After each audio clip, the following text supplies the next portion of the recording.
in the cult of wokeness, who is an example of the innermost circle, the leadership?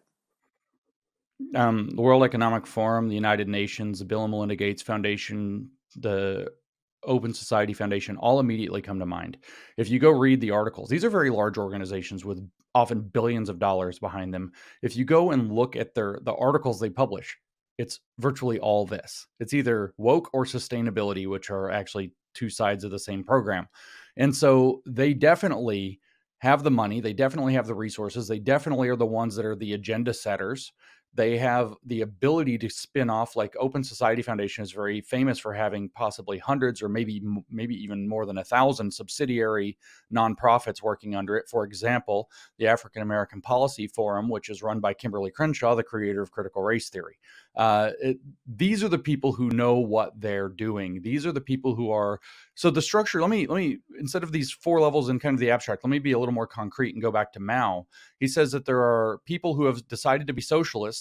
That's your outer school. Some of them have studied and become communists. That's your inner school. Some of them are loyal enough to become party members. That's your inner circle. And then some of those can be party officials. That's your leadership.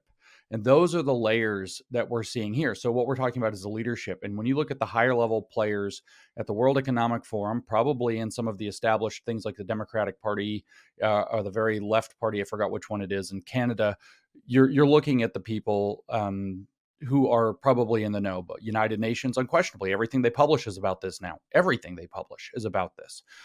World Economic Forum, we could get into more and more. Bill and Melinda Gates Foundation, they're too well placed, too rich, too well organized, too well connected not to know what they're doing and not to have purposes behind what they're doing. Now, is Bill Gates woke? I don't know. Is he manipulative?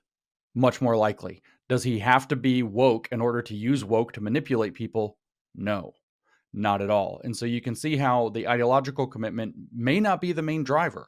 A lot of cults, not to be too crass, but a lot of cults are like smaller scale cults are driven by somebody who basically is like a weird sex fiend who just wants people to give their wives over or whatever for their own personal use.